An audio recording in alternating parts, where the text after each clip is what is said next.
friends, welcome to Greenara Garden.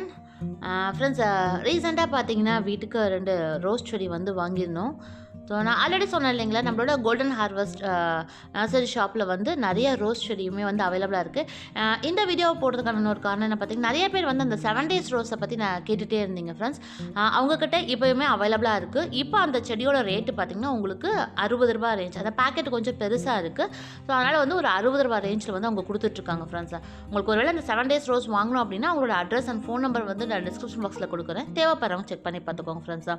So இப்போ ரீசெண்டாக வந்து ஒரு 2 ரோஸ் செடி வந்து வாங்கியிருந்தேன். ஸோ இது வந்து பார்த்திங்கன்னா ஆரஞ்சு கலரும், இதுக்கு முன்னாடி காமிச்சது வந்து இந்த பிங்க் கலர். இது வந்து பட்டன் ரோஸ் டைப்னு சொன்னாங்க. எல்லா சீசன்லையுமே அதிக அளவில் அது பூத்துக்கிட்டே இருக்கும். நான் ஆல்ரெடி இது மாதிரி லைட் பிங்க்லேயும் ஒரு செடி வந்து வாங்கி வச்சுருந்தேன் ஃப்ரெண்ட்ஸ். நம்ம நல்லா உரம் கொடுத்து நம்ம ஈவன் பாட்டில் வச்சா கூட ரோஸ் செடியில் வந்து நல்லா பூக்கள் வந்து வந்துக்கிட்டே இருக்கும். ஆனால் அதுக்கு கொஞ்சம் பராமரிப்பு அதிகமாக இருக்கணும். கவனமாக பார்த்தா மட்டும்தான் பூக்கள் வந்து அதிகமாக வர ஆரம்பிக்கும். அடுத்து பார்த்தீங்கன்னா, இப்போ நீங்கள் பார்த்துட்ருக்கிறது பார்த்தீங்கன்னா இந்த துளக்கமல்லி சொல்லுவாங்கள்ல ஃப்ரெண்ட்ஸ், மேரிகோல்டு ஃப்ளவர் தான் இது.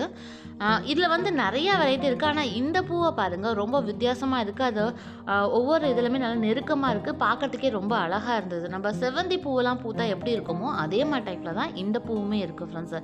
இப்போது வந்து அதிக அளவில் இந்த பூக்கள் வந்து பூத்துருக்கு.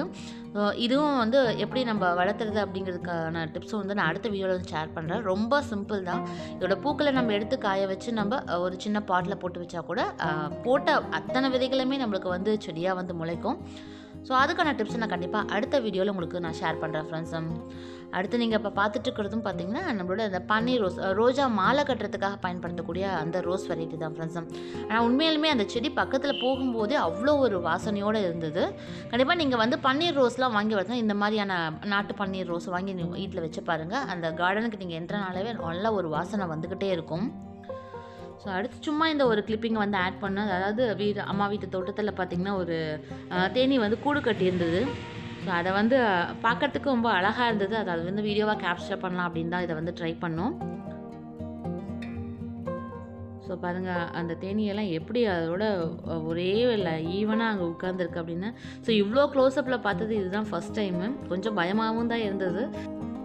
ஆனால் ஒரு வழியாக நாங்கள் க்ளோஸ்அப்லேயுமே இந்த வீடியோவை வந்து கவர் பண்ணணும். ஸோ பார்ப்போம் ஃப்யூச்சரில் இந்த தேன் கூட்டில் எந்த அளவுக்கு தேன் கிடைக்கும் அப்படிங்கிறதையும் பார்க்கலாம் ஃப்ரெண்ட்ஸா.